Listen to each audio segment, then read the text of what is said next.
Blockbuster ang muling pagbubukas ng Lamesa Eco Park ngayong araw. Magkakaanak man o magkakaibigan, kanya-kanya silang bitbit na mga baong pampiknik. Maganda. Ngayon po, kahit saan ka pumunta, may makainan na maayos po. Bukod sa maaaring pagmasda ng mahigit 200 species ng flora and fauna rito, marami rin ang nadagdag na atraksyon tulad ng paintball, archery at wall climbing. Malinis tsaka maganda.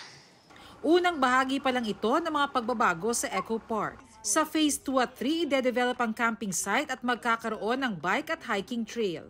That is where the canopy walk, then the flower hill, the amphitheater, the campsite to be managed by the Quezon City LGU, and also the lagoon and the Neptune Garden.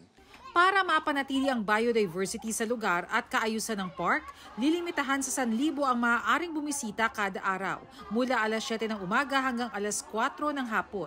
Libre ang entrance sa mga residente ng Quezon City, habang minimal lang ang sisingilin sa iba. Imbis na yung i-entrance nyo, pwede nyo ipandagdag na lang sa pagkain nyo, pambili ng mga kailangan ng mga anak nyo na magugustuhan nila sa loob.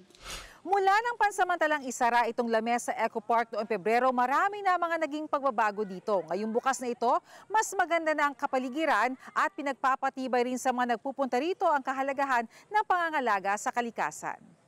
Kailangan po sa bawat po halaman, puno o hayop na ating makikita, ito po ay ating pangangalagaan. Hindi po natin sasaktan, hindi po natin huhulihin, hindi po natin puputulin.